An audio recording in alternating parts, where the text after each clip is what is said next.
5 انہوں نے کہا ہے کہ قرآن و سنت سے مفتی صاحب یہ ثابت کریں، اور یہی انہوں نے کہا یہی میرا مناظرہ ہے، یہی میرا سب کچھ ہے۔ 5 جو دیوبندیوں کے عقائد ہیں ان کو قرآن و سنت سے ثابت کریں تو سمجھے مناظرہ ہو گیا۔ بنو امیہ کی چالیں جہاں ختم ہوتی ہیں وہاں ہماری شروع ہوتی ہیں۔ چشتی رسول اللہ، معین الدین چشتی اجمیری اور ان کے مرید والا واقعہ، لیکن لا الہ الا اللہ چشتی رسول اللہ کہ رسول اللہ صلی اللہ علیہ وسلم نے فرمایا دیکھنا میری شان کو اس طرح بلند نہ کرنا جس طرح نصارہ نے بڑھایا عیسیٰ ابن مریم کو، میں تو بس اللہ کا رسول اور بندہ ہوں، مجھے اللہ کا رسول اور بندہ ہی کہنا۔ اب یہ جو اللہ کے عرش اور کرسی سے افضل ہے، ہم بزرگوں کی قبروں اور سینوں سے فیض لینے کے قائل ہیں۔ قاسم نانوتوی صاحب مرنے کے 6 سال بعد اپنی قبر سے نکلے، خواب میں نہیں، بیداری میں، اور دیوبند کے 2 علماء یا 2 مولانا صاحب میں صلح کروا کر واپس قبر میں چلے گئے کہ رشید احمد گنگوئی صاحب اور قاسم نانوتوی کو انہوں نے اپنے ساتھ لٹایا، پھر ان کی طرف کروٹ لی، ان کے سینے پر ہاتھ رکھا۔ قاسم صاحب بولے او میاں لوگ کیا کہیں گے، تذکرۃ الرشید۔ آپ کے پاس آنے سے پہلے ان کا ایک پورا لیکچر سنا ہے جس میں انہوں نے 5 چیزیں آپ کے سامنے رکھی، اور آج اچھی بات ہے آپ ان پہ کلیریفائی کریں گے کیونکہ یہ ظاہر ہے مفتی ہیں آپ اس بہتر آدمی ہیں تو، لیکن اس سے آنے سے پہلے میں ایک ضرور کہنا چاہوں گا کہ جس طرح آپ جہلم گئے، مثال کے طور پہ آپ نے ویڈیو بنائی، اس کے بعد یا ان کو پتہ ہوتا یا آپ پتہ چل جاتا، تناؤ ہوتا، لوگ نکل آتے، کوئی مذہبی آگ لگ جاتی، پاسبل تھا نا تو آپ بھی مفتی ہیں ماشاءاللہ، آپ کے بھی فالورز ہیں، وہ بھی انجینئر محمد علی مرزا صاحب کے بھی فالورز ہیں، تو کتنا نقصان ہو جاتا۔ تو اب آپ آن لائن کر لیتے سارا کچھ۔ بہترین بات کی آپ نے۔ اس کے 2 جواب ہیں۔ پہلا جواب یہ کہ پھر ان کو بلانا ہی نہیں چاہیے تھا، یہ چیز پہلے سوچنی چاہیے تھی کہ جب ایک بندہ جہلم آئے گا، اور وہ اسی وجہ سے مجھے بلا رہے تھے انجینئر صاحب کہ ان کا خیال یہ تھا یہ نہیں آئے گا، ان کو پتہ ہوتا نا آئے گا تو کبھی نہیں بلانا تھا انہوں نے۔ تو یہ چیز انجینئر صاحب کو سوچنی چاہیے تھی کہ ایک بندہ آ رہا ہے اور تو یہ بھی ہو سکتا ہے وہ بھی ہو سکتا ہے، تو پھر بلایا کیوں؟ یہ سوال ان سے ہے۔ دوسری بات یہ ہے کہ میں نے جو رات کو کلپ ریکارڈ کروایا نا، اس کا مقصد ہی یہی تھا کہ کوئی ہجوم نہ ہو، کوئی مارا ماری نہ ہو، کوئی تھرڈ پارٹی فائدہ اٹھا کے بدامنی کی کوشش نہ کرے۔ میں صرف یہ ثابت کر دوں کہ میں آپ سے بات چیت میں سیریس ہوں، اس کے لیے میرا جہلم جانا ضروری تھا کہ بھائی میں اب آ گیا ہوں میں۔ تو ہم نے یہ فیصلہ مشورے کے بعد کیا تھا کہ کوئی کنٹروورسی نہ پھیلے، کوئی تھرڈ پارٹی فائدہ نہ اٹھائے، مجھے مار دیا یا اس کو مار دیا تو ایک دوسرے سے لڑتے رہیں گے ساری زندگی۔ تو ہم یوٹیوب پہ ایک نمبر دے دیتے ہیں، اس نمبر پہ انجینئر صاحب رابطہ کریں اور ہم طے کر لیتے ہیں فلاں جگہ ہم بیٹھیں گے اور یہ ہم بات چیت طے کریں گے کہ کس دن ہماری ڈیبیٹ ہوگی، لوکیشن کیا ہوگی، کن ٹاپکس پہ بات ہوگی اور کتنی دیر کون کون بات کرے گا۔ تو اس سے زیادہ میرا خیال ہے کوئی سوٹیبل طریقہ ہو نہیں سکتا شرافت کے ساتھ بات کرنے کا۔ اس کے علاوہ جتنے طریقے ہیں وہ شر اور آفت والے ہو سکتے ہیں، اس سے زیادہ بہتر کوئی طریقہ نہیں ہو سکتا کہ لڑائی نہ ہو اور بات چیت ہو۔ تو میں چونکہ بات چیت کرنے میں مخلص تھا اس لیے میں نے یہ طریقہ اختیار کیا۔ اگر میں بات چیت کرنے میں مخلص نہ ہوتا نا، میں وہاں جا کے اعلان شروع کر دیتا جہلم کے چوک پہ کھڑے ہو کر، نکل بھائی تو باہر، پھر جو ہونا تھا پھڈے بازی ہوتی ہے۔ ہاں ڈیفینیٹلی جی، تو یہ نہیں کیا نا ہم نے، اسی وجہ سے نہیں کیا۔ تو جب یہ ویڈیوز آپ کے سامنے آئیں تو آپ کے جو بڑے علماء ہیں ان میں سے کسی نے آپ کو کوئی سراہا ہو یا کوئی تعریف کی ہو یا کہا اور ایسا نہ کیا کریں؟ نہیں، کسی نے نہیں کہا، کوئی رد عمل نہیں؟ ایسی دعائیں ہوئی ہیں۔ تو یہ تو حرم میں لوگوں کے فون آئے کہ ہم حرم میں دعائیں کر رہے ہیں آپ کے لیے، آپ نے ماشاءاللہ ایسا کام کیا، دلوں کو جیت لیا ہمارے۔ اور میں تو مزاج میں یعنی تھوڑا سا سب کو پتہ ہے، تھوڑا سا یہ ان چیزوں شہرت ورت سے بچتا ہوں۔ اگر میں بائی روڈ آتا نا جہلم سے 48 گھنٹے کے بعد، BCO مدارس ہار پھول لے کے میرے استقبال کے لیے کھڑے ہوئے تھے۔ کراچی ایئرپورٹ پہ یہ خبریں تھیں کہ جی ہم مفتی صاحب کو ایسے اٹھا کے لائیں گے کندھوں پہ۔ میں نے کہا نہیں بھائی، اس لیے میں بغیر بتائے چپکے سے آیا اور پتلی گلی سے اپنے گھر میں داخل ہو گیا۔ ان سب کو پتہ ہے، کسی کو پتہ بھی نہیں چلنے دیا، کیونکہ ہمیں یہ پروٹوکول نہیں چاہیے، یہ کام لینا تھا اللہ نے لے لیا۔ تو یہ جو الزام لگایا جاتا ہے نا مفتی صاحب نے شہرت کے لیے کیا اور یہ کیا، تو بھائی میرے تو بہت لوگ تھے۔ ہاں صرف ایک بات ہوئی ہے کہ وہاں اہل حدیث حضرات کا مدرسہ تھا قریب میں، تو انہوں نے مجھے بہت اصرار کیا کہ آپ آئیں ایک دفعہ بیان کریں ہمارے یہاں۔ کسی بڑے نے رابطہ کیا تو وہ مجبوراً میں چلا گیا، تو وہ ہار پھول لے کے کھڑے ہوئے تھے، انہوں نے ڈال دیا، وہ بھی میری پرمیشن کے بغیر۔ تو اس سے زیادہ کچھ بھی نہیں ہوا۔ اچھا، آج جو لیکچر ہے 5 انہوں نے کہا ہے کہ قرآن و سنت سے مفتی صاحب یہ ثابت کریں، اور یہی انہوں نے کہا یہی میرا مناظرہ ہے، یہی میرا سب کچھ ہے، میں اس کے علاوہ میرے پاس جو میں نے دلیلیں رکھنی تھی وہ میں نے پہلے بتا دی ہیں۔ یہ ان کا میں لیکچر سن رہا تھا انجینئر محمد علی مرزا کا، تو وہ کہہ رہے ہیں کہ ان 5 جو دیوبندیوں کے عقائد ہیں ان کو قرآن و سنت سے ثابت کریں تو سمجھے مناظرہ ہو گیا۔ اور انہوں نے شروع یہاں سے کیا ہے، بنو امیہ کی چالیں جہاں ختم ہوتی ہیں وہاں ہماری شروع ہوتی ہیں۔ صحیح۔ اچھا، پہلا وہی ہے چشتی رسول اللہ، معین الدین چشتی اجمیری اور ان کے مرید والا واقعہ آپ نے پڑھا ہوگا، جس میں مرید ایک آتا ہے، ان کی ہاتھ پہ بیعت کرنے لگتا ہے تو یا بیعت کی خواہش کرتا ہے، تو معین الدین چشتی اجمیری رحمۃ اللہ علیہ کہتے ہیں کہ تم لا الہ الا اللہ چشتی رسول اللہ نعوذ باللہ یہ پڑھو تو پھر بیعت ہوگی۔ تو اب یہ جو پیر مہر علی شاہ اور اشرف علی تھانوی صاحب نے اس کو دفاع کیا، یعنی السنت جلیہ فی الچشتیہ علیہ، اس میں بھی وہ واقعہ موجود ہے۔ اور اچھا، اب یہ ہے کہ 3 تعویلیں دی انہوں نے، آپ نے پڑھا ہوگا۔ ایک تعویل یہ دی کہ یعنی اشرف علی تھانوی صاحب نے کہ یہ نہیں کہا کہ یہ غلط ہے، اس کو چھوڑو، لا الہ الا اللہ محمد رسول اللہ، لا الہ الا اللہ محمد رسول اللہ، یہ ہمارا بنیادی عقیدہ ہے اور اس پہ ہماری جانیں قربان۔ انہوں نے 3 عقد دی۔ ایک کہ دیکھیں جی، رسول کا مطلب ہوتا ہے نمائندہ، پیغام پہنچانے والا، مگر ترمذی کی حدیث دی کہ وہ حضور صلی اللہ علیہ وسلم کے دور میں ایک صحابی گئے تھے ایک دربار میں، تو انہوں نے بھی کہا تھا میں رسول کا رسول ہوں، لیکن انہوں نے یہ دربار میں نہیں کہا تھا کہ لا الہ الا اللہ انی رسول اللہ۔ تو ایک دوسری انہوں نے دی کہ جی چونکہ خاص لوگوں کی مجلس تھی، خوش عقیدہ لوگ تھے، بڑے اچھے لوگ تھے، اور وہ لوگ جو تھے وہ ان کو ایمان پکے تھے، عقیدے پکے تھے، لہٰذا اس سے کچھ نہیں ہوتا۔ تیسرا کہ مرید، وہ مرید کا عقیدہ یا مرید کا دل یا مرید کا ایمان یا اپنے بارے میں محبت چیک کرنا چاہتے تھے، یہ دیا۔ اب مجھے حیرت یہ ہوئی جو میں جب انجینئر صاحب کو سن رہا تھا کہ اشرف علی تھانوی صاحب کو یا پیر مہر علی شاہ صاحب کو اس کو رد کرنا چاہیے تھا۔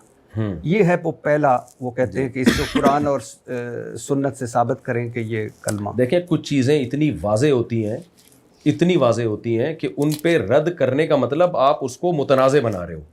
یہ ساری دنیا کے سارے مسلمانوں کو پتہ ہے، مولانا رشید تھانوی کو بھی پتہ تھا، ان کے شاگردوں نے تو ختم نبوت پہ بے پناہ محنتیں کی ہیں کہ یہ طے شدہ حقیقت ہے کہ محمد صلی اللہ علیہ وسلم کے بعد کوئی پیغمبر نہیں آ سکتا، یہ ایک طے شدہ پہلے سے حقیقت ہے بلا شبہ۔ تو اب یہ جو چشتی رسول اللہ کی تعویل کی جا رہی ہے، یہ ان کو کافر ہونے کے فتوے سے بچانے کے لیے، کیونکہ اسلام کا حکم ہے کہ کسی کے بعد کے 100 مطلب نکلتے ہوں نا، جن میں 99 مطلب غلط نکلتے ہوں، 99 مطلب ایسے نکلتے ہوں جس سے اس کا کافر ہونا لازم آ رہا ہے، اور ایک مطلب ایسا نکلتا ہو جس میں تعویل کرنے کے بعد اس کا کافر ہونا لازم نہیں آ رہا، تو اس ایک مطلب کو ترجیح دی جائے گی بدگمانی سے بچنے کے لیے، کیونکہ اس کی ساری زندگی توحید پہ گزری ہے، ساری زندگی ختم نبوت پہ گزری ہے۔ معین الدین چشتی رحمۃ اللہ علیہ خود بھی اور ان کے مریدین بھی محمد صلی اللہ علیہ وسلم کے بعد کسی کو پیغمبر نہیں مانتے تھے۔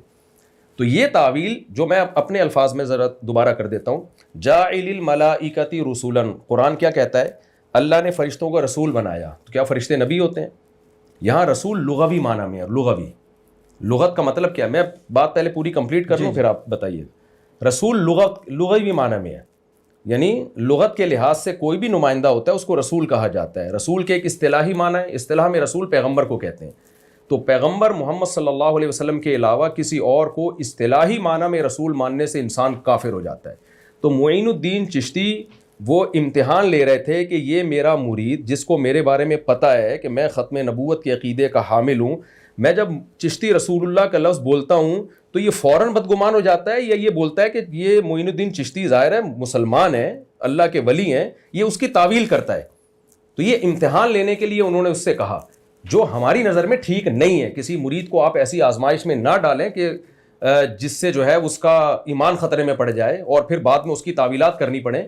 تو میں یہ نہیں کہہ رہا کہ معین الدین چشتی نے لا الہ الا اللہ چشتی رسول اللہ پڑھوا کے کوئی جائز کام کیا ہے، ناجائز کام ہے جس پہ توبہ استغفار بنتی ہے، لیکن ایک بزرگ کی ساری زندگی دین کی خدمت میں لگی ہو، ساری زندگی ختم نبوت کے عقیدے کے دفاع میں لگی ہو، ایک جزوی واقعہ جب سامنے آتا ہے جو غلط واقعہ ہے، تو شریعت کیا کہتی ہے؟ فوراً اس پہ کفر کے فتوے لگا دو یا اس کی کوئی تعویل کرو. اس کی میں ایک مثال دیتا ہوں آپ کو قرآن سے. دیکھیں قرآن میں جب یہ آیت نازل ہوئی انکم وما تعبدون من دون اللہ حصب جہنم، کہ تم اور جن کی بھی تم عبادت کرتے ہو اللہ کے سوا یہ سب جہنم کا ایندھن ہے. یعنی اللہ کے سوا جس کی بھی دنیا میں عبادت ہو رہی ہے سارے جہنمی ہیں. مشرکین بغلے بجانے لگے، لو بھائی یہ تو عیسیٰ ابن مریم بھی معاذ اللہ جہنم میں جائیں گے. پھر یہ تو اسلام نے اور قرآن نے دعویٰ کر دیا کہ عیسیٰ ابن مریم، کیونکہ عیسائی ان کی عبادت کرتے ہیں. تو قرآن نے جواب میں کیا کہا؟ ان ہوا الا عبد انعمنا علیہ، عیسیٰ ابن مریم اللہ کے انعام یافتہ ہیں، وہ پہلے سے طے شدہ ہے کہ وہ جنتی ہیں. تو اس لیے قرآن نے اس آیت میں ان کی نفی نہیں کی ہے، یہ ان کے علاوہ کی بات ہو رہی ہے. اور پھر قرآن نے کہا کہ یہ تعویل ان کو معلوم ہے، بل ہم قوم خصیمون، لیکن یہ جھگڑالو لوگ ہیں، یہ ایسی چیزیں جان کر نکالتے ہیں. تو معین الدین چشتی رحمۃ اللہ علیہ پوری دنیا مانتی ہے کہ اللہ کے ولی تھے، ان کے بہت اللہ نے ان سے دین کی تبلیغ کا کام لیا ہے. ایک جملہ انہوں نے زبان سے نکالا مرید کی آزمائش کے لیے جو غلط ہے، ہم اس کو کبھی بھی صحیح نہیں کہہ رہے. یہ جو آپ کہہ رہے ہیں نا ہم اس کو ڈیفینڈ کرتے ہیں، اس حد تک کرتے ہیں کہ بھائی ان کی مراد کیا تھی رسول سے. اصطلاحی معنی میں رسول مراد نہیں تھا، لغوی معنی میں رسول مراد تھا. تو اتنی حد تک تعویل مولوی تھانوی نے کی ہے. یہ موقع چونکہ نہیں تھا، انہوں نے تو صرف مولوی تھانوی نے اتنا بتایا کہ بھائی یہ رسول لغوی معنی میں ہے، اور سامنے والے لوگ جانتے تھے کہ چشتی کبھی بھی دعویٰ نہیں کر سکتے کہ میں اللہ کا پیغمبر ہوں.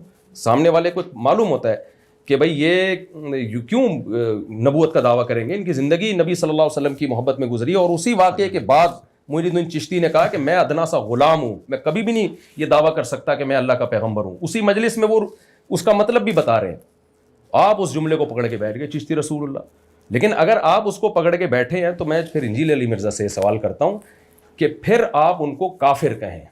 اگر آپ کہتے ہیں انہوں نے اپنے نام کا کلمہ پڑھایا ہے تو معین الدین چشتی بھی کافر، اور جن علماء نے ان کو کافر نہیں کہا، معین الدین چشتی رحمۃ اللہ علیہ کے بعد تو ہزاروں علماء ہیں نا، کسی نے بھی نہیں کہا کہ یہ انہوں نے اپنے نام کا کلمہ پڑھایا ہے، سب نے ان کو بزرگ مانا ہے. تو وہ سب بھی کافر ہیں. جو دیکھیں مرزا غلام احمد قادیانی اپنے نام کا کلمہ پڑھاتا ہے. مرزا غلام کے کو جو مسلمان مانے نا، یعنی نبی ماننا تو دور کی بات، جو مسلمان مانے علماء کہتے ہیں وہ بھی کافر ہے. اور جو مرزا غلام کو نبی ماننے والے کو کافر نہ سمجھے وہ بھی کافر ہے. امام حنیفہ کا مشہور قول ہے نا کہ کوئی شخص اگر نبوت کا دعویٰ کرے اور اس کے پاس کوئی تحقیق کے لیے بھی جائے گا وہ بھی کافر ہو جائے گا، کیونکہ نبی نے 2 اور 2 4 کی طرح بتا دیا کہ آپ آخری نبی ہیں. تو اگر یہ تعویل نہ کی جائے چشتی رسول اللہ کے لفظ میں، رسول سے لغوی رسول مراد ہے، اصطلاحی مراد نہیں ہے، تو پھر معین الدین چشتی بھی کافر، پھر ان کو ماننے والے بھی کافر، پھر مفتی طارق مسعود بھی کافر، پھر مولانا اشرف علی تھانوی بھی کافر، پھر علماء عرب بھی کافر، جن کے کوئی یہ واقعہ کا پتہ ہے اور کسی نے بھی ان کو کافر نہیں کہا بلکہ کافر کے بجائے بزرگ کہا. تو یہ سارے دائرہ اسلام سے خارج ہیں. قادیانیوں کے بارے میں تو ہمارا یہی نظریہ ہے. تو اب یہ سوال ہم سے نہیں بنتا، یہ سوال انجینئر علی مرزا صاحب سے بنتا ہے کہ جناب آپ کیا تعویل کرتے ہیں اس کی؟ سر کرتے ہیں یا نہیں کرتے؟ سر میں عالم ہیں وہ آپ اور انڈاؤٹیبلی بزرگ ہیں معین الدین چشتی اجمیری رحمۃ اللہ علیہ، لیکن اشرف علی تھانوی صاحب کو کم از کم اتنا تو لکھنا چاہیے تھا کہ اس پہ استغفار بنتی ہے جیسے آپ نے کہا. دیکھیں مولانا تھانوی کا خطاب وہ جو تھا نا سمجھدار لوگوں میں تھا. بہت سی چیزیں ایک یعنی ہم کسی پہ کفر کا فتویٰ لگاتے ہیں نا تو صرف اتنا ڈیفینڈ کیا جاتا ہے کہ بھئی یہ کافر نہیں ہے، ان کی مراد یہ تھی. تو مولانا تھانوی نے بھی اس حصے کو ہائی لائٹ کیا ہے. اور اگر میں یہ سمجھتا ہوں یا آپ یہ سمجھتے ہیں کہ مولانا تھانوی کو یہ کرنا چاہیے تھا، اس وضاحت کے بعد یہ بھی کہنا چاہیے تھا کہ یہ جملہ غلط ہے، تو کہنا چاہیے تھا. یہ ان سے غلطی ہوئی ہے مولانا تھانوی سے، اس میں کون سی ایک سی بڑی بات ہوگی؟ کچھ باتیں انسان کو کہنی چاہیے وہ نہیں کہی ہوتی اس نے. اور جو آپ کہہ رہے ہیں نا لغوی معنی، میں نے آپ کو ابھی ترمذی والی حدیث بھی بتائی جو کہ اس میں کہ رسول کا میں رسول ہوں، مطلب نمائندہ ہوں، پیغام پہنچانے والا ہوں.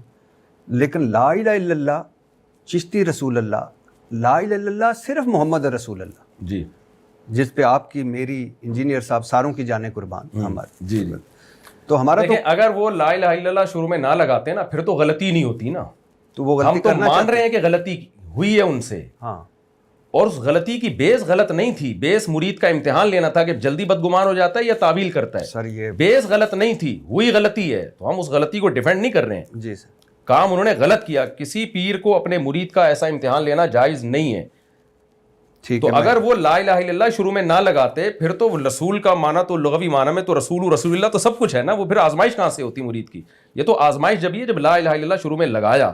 ہم یہ ضرور کہہ رہے ہیں کہ یہ اس طرح سے کسی کو آزمانا یہ جائز نہیں ہے, کیونکہ اس سے پہلا جو میسج جائے گا وہ بہت غلط میسج جائے گا. ہاں, لیکن جیسے آپ دفاع نہیں کر رہے, میرا خیال ہے آپ کے بڑوں کو بھی اس کا دفاع نہیں کرنا چاہیے. کسی نے بھی نہیں دفاع کیا. مولانا تھانوی نے صرف یہ بتایا کہ یہ اس کا ان کی مراد کیا تھی. انہوں نے یہ نہیں کہا کہ انہوں نے بہت اچھا کام کیا ہے اور آپ لوگ بھی ایسا کیا کرو.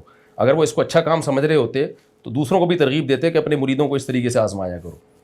چلو اچھا, دوسرا ہے سر تھانوی رسول اللہ. جی.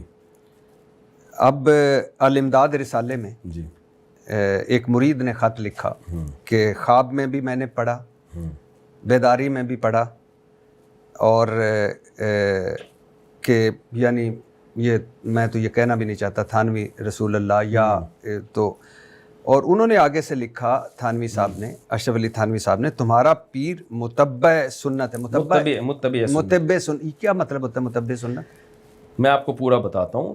پیر اس مرید کو خواب آیا کہ لا الہ الا اللہ اشرف علی رسول اللہ خواب میں پڑھ رہا ہے. جی جی. خواب میں کچھ بھی ہو جائے نا, اس نے لکھا بیداری میں بھی, بیداری میں غیر اختیاری طور پر. بعض دفعہ خواب آتا ہے, وہی جاگتے ہوئے آدمی کی زبان پہ غیر اختیاری کلمات ہوتے ہیں. جب غیر اختیاری طور پر آپ کی زبان سے کتنا بڑا بھی کفر نکل جائے, شریعت کا حکم ہے اس کی تعویل کرو. صحیح حدیث ہے بخاری مسلم کی, نبی صلی اللہ علیہ وسلم نے ارشاد فرمایا کہ اللہ تعالیٰ بندے کی توبہ قبول کرتا ہے اور ایسے محبت کرتا ہے توبہ کرنے والے سے کہ اس کی آپ نے مثال دی کہ ایک آدمی کی سواری ساز و سامان کے ساتھ کسی صحرا میں گم ہو گئی, موت کی نیت سے آ کے وہ لیٹ گیا, جب آنکھ کھلی تو وہ ساری سواری اور سامان اس کے سامنے. تو آپ صلی اللہ علیہ وسلم نے فرمایا وہ اتنا خوش ہوا کہ اس نے کہا اللہم انت عبدی وانا ربک, اے اللہ تو میرا بندہ میں تیرا خدا. آپ نے فرمایا اخطأ من شدت الفرح, خوشی سے غلطی سے اس نے زبان سے الفاظ کہے. تو اس سے پتہ چلتا ہے, حالانکہ یہ تو بالکل کفر ہو گیا نا, اللہ کو بندہ کہہ دیا اور اپنے آپ کو کیا کہہ دیا, اللہ کہہ دیا. تو خواب میں ایک شخص کو آیا, پہلی بات خواب میں کچھ بھی آ جائے, ناممکنات بھی چیزیں خواب میں نظر آ جاتی ہیں. جی, خواب میں کوئی زنا بھی کر رہا ہو نا, اس کی بھی تعویل کی جائے گی, تعبیر بتائی جائے گی. میں نے سعودی عرب میں کسی نے سے آئے تھے, جب شیخ بن باز رحمہ اللہ مفتی اعظم زندہ تھے, کسی نے مجھے واقعہ سنایا کہ ان کے پاس فون آیا, ایک خاتون نے کہا میں نے کسی, پہلے اس نے نام نہیں بتایا, کہہ رہے میں نے کسی بزرگ کو زنا کرتے ہوئے دیکھا ہے. تو وہ بڑی فراست دی تھی اور اللہ نے ان کو, تو انہوں نے کہا کہ وہ جنتی ہیں. کوئی پورا خواب مجھے یاد نہیں ہے سیاق و سباق, لیکن بہرحال اس کے الفاظ یہ تھے بدکاری کرتے ہوئے دیکھا ہے. انہوں نے کہا وہ جنتی ہیں. اس نے کہا میں نے آپ کو دیکھا ہے. تو پھر روتے رہے, کہتے ہیں ایک ہفتہ وہ. تو خواب کے مطلب ہوتے ہیں. خواب میں حدیث میں یہ خواب نبی صلی اللہ علیہ وسلم کا جو ہے وہ کسی صحابیہ نے بتایا کہ آپ کے گوشت کا ٹکڑا, آپ کے جسم سے گوشت کا ٹکڑا نکل کے آیا. مجھے پورا خواب یاد نہیں ہے, لیکن نبی صلی اللہ علیہ وسلم کے جسم کا گوشت جو ہے نا وہ ٹکڑا نکل کے آیا ان کی گود میں. جاگتی حالت میں تو یہ توہین ہے, نبی صلی اللہ علیہ وسلم کے جسم کا گوشت کاٹنا یا اس کے ٹکڑے کی بات کرنا. خواب میں کچھ بھی ہو سکتا. امام احمد بن حنبل کہتے ہیں میں نے خواب میں اللہ کی زیارت کی ہے, جاگتی حالت میں تو ناممکن ہے. موسیٰ علیہ السلام نے ایک دفعہ خواہش کی تھی تو بے ہوش ہو کے گر گئے تھے. تو خوابوں کی دنیا پہ کسی پہ فتویٰ لگانا.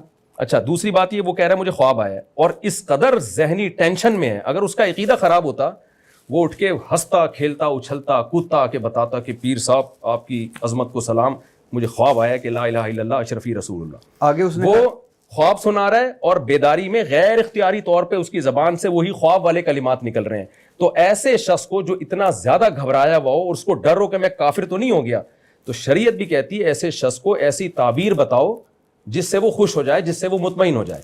تو مولانا تھانوی نے اس کی ٹینشن دور کرنے کے لیے اس خواب کی تعبیر بتائی کہ رسول اللہ کا مطلب, اشرف علی رسول اللہ کا مطلب یہ نہیں ہے کہ میں اللہ کے کا رسول ہوں, بلکہ اس کا مطلب یہ ہے کہ مجھے رسول اللہ سے مناسبت ہے, میں بھی سنت کی اتباع کرتا ہوں. یہ اس کا کیا مطلب ہے متبع سنت, یعنی میں نبی کو فالو کرنے والا ہوں.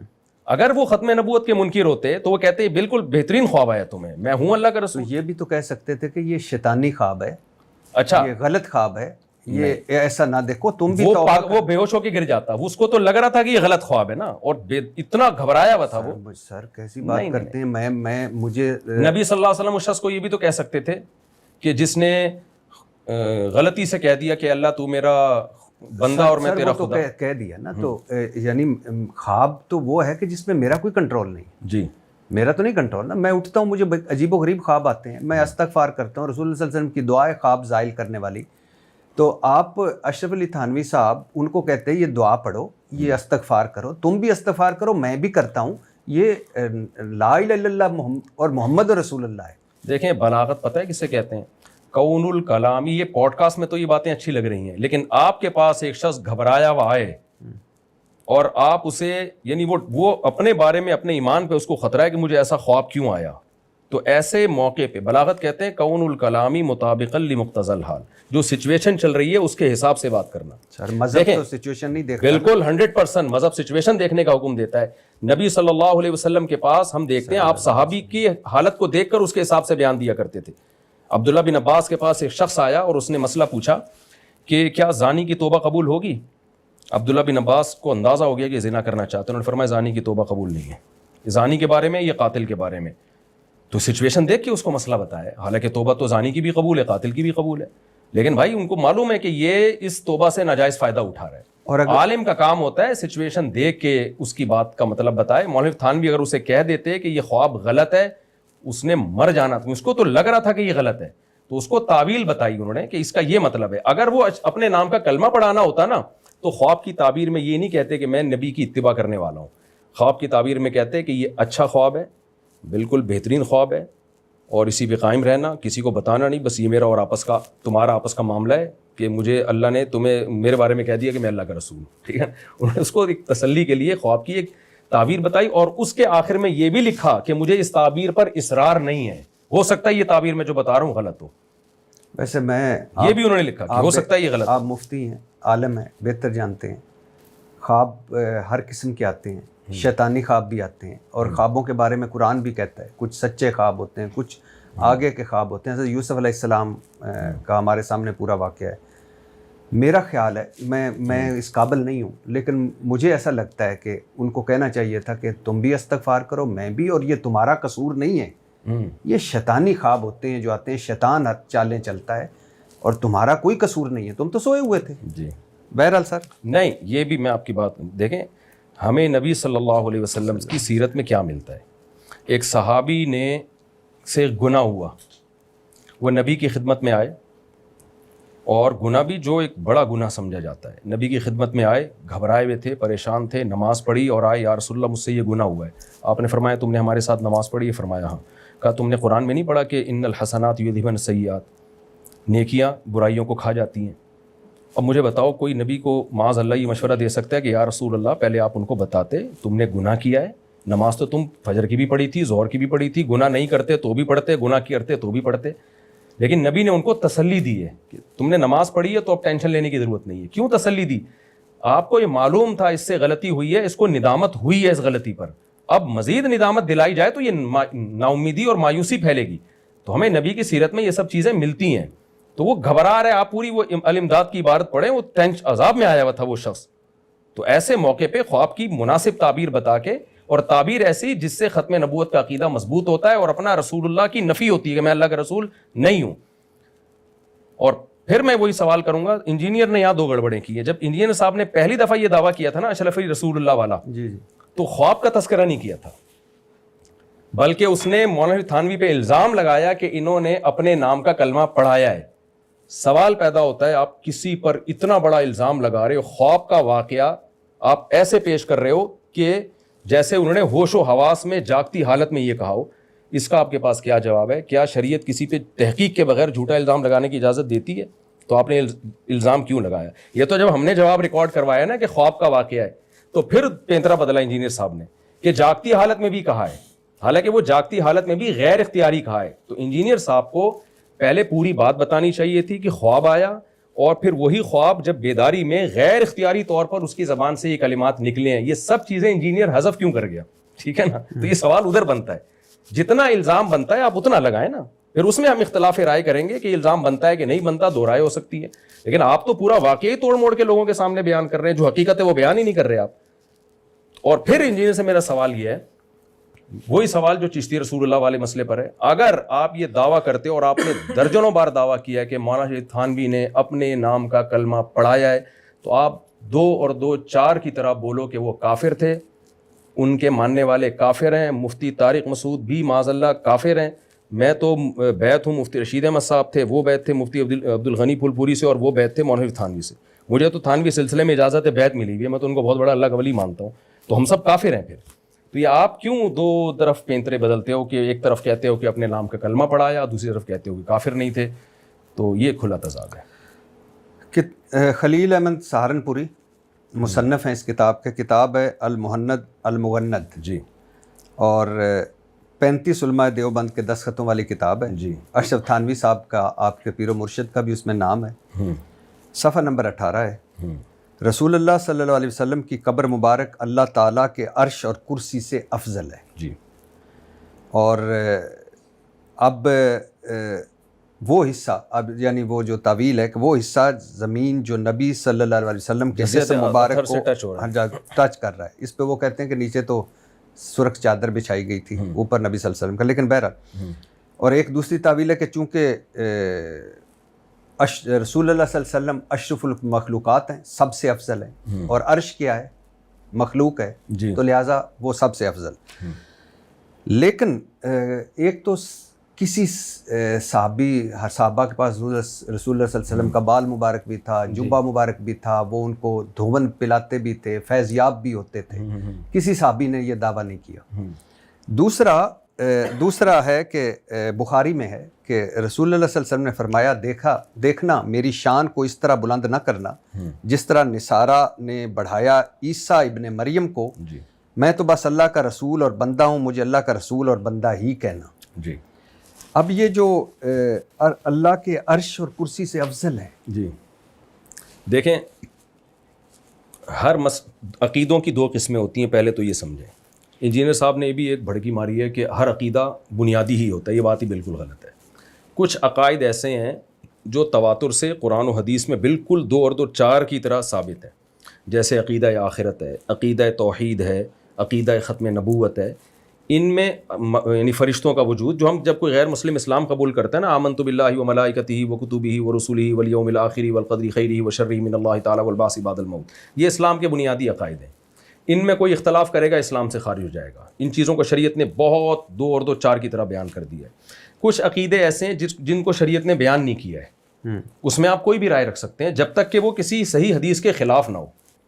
اس میں کوئی بھی رائے آپ رکھ سکتے ہیں. تو یہ جو عقیدہ ہے کہ عرش زیادہ بہتر ہے یا نبی صلی اللہ علیہ وسلم کے جسد اطہر سے جو مٹی ٹچ ہوتی ہے وہ زیادہ بہتر ہے، یہ عقیدہ ایسا ہے کہ جس کو قرآن و سنت نے واضح طور پہ بیان نہیں کیا. اگر قرآن و سنت نے یہ بیان کیا ہوتا نا کہ عرش زیادہ افضل ہے، پھر ہم کہتے ہیں کہ جو یہ عقیدہ رکھے کہ نبی کے جسد سے چھونے والی مٹی زیادہ بہتر ہے، وہ قرآن کے خلاف جا رہا ہے. قرآن اور حدیث اس بارے میں خاموش ہیں. جنہوں نے خود اعتراف کیا کہ صحابہ نے یہ کیوں نہیں بتایا اس بارے میں، تو نہیں بتایا تبھی تو بعد کے لوگوں میں اختلاف ہوا نا، اور وہ اب کے لوگوں میں اختلاف ہوا ہے. تو اس لیے اس میں کوئی نس نہیں ہے. انجینئر صاحب نے اس میں بھی بڑی، میں جب جیلم گیا تھا تو سب چیزیں لے کر گیا تھا میں، اس میں بھی انجینئر صاحب نے بڑی گڑبڑ کی ہے. قرآن کی آیت پڑھی اذا لابتغوا الی ذی العرش سبیلا. اچھا یہ آیت بھی غلط پڑھی ہے، ٹھیک ہے نا. آیت صحیح کیا ہے؟ یہ جو پڑھی ہے نا وہ غلط پڑھی ہے، وہ ویڈیو پڑھی ہوئی ہے میرے پاس. اور اس میں بھی 2 4 دفعہ میں جا کے شاید 8ویں 10ویں دفعہ میں جا کے ٹھیک کیا اس کو. تو اس سے عرش کی فضیلت پتہ چلتی ہے، افضلیت پتہ نہیں چلتی ہے. قرآن میں موسیٰ علیہ الصلوۃ والسلام کی بہت زیادہ فضیلت ہے. تو کوئی یہ کہے کہ حضرت موسیٰ کی اتنی فضیلت ہے کہ وہ محمد صلی اللہ علیہ وسلم سے بھی افضل ہیں، ہم کہیں گے افضلیت الگ چیز ہے، فضیلت الگ چیز ہے. عرش کا اللہ سے تعلق ہے جس کی بیس پہ عرش کی بہت فضیلت ہے، جو قرآن نے بھی بیان کی ہے. محمد صلی اللہ علیہ وسلم کے جسد اطہر سے جو مٹی ٹچ ہوتی ہے، ہم اس کی افضلیت کے قائل ہیں کہ وہ عرش سے زیادہ افضل ہے. تو ہم عرش کی فضیلت کا انکار نہیں کر رہے. کوئی ایک قرآنی آیت یا کوئی ایک حدیث دکھا دی جائے جس میں آتا ہو کہ عرش زیادہ یعنی تمام اس کائنات میں جتنی بھی چیزیں ان سے عرش زیادہ افضل ہے، تو پھر ہم یہ کہیں گے کہ یہ المہند کا عقیدہ قرآن و سنت کے خلاف ہے.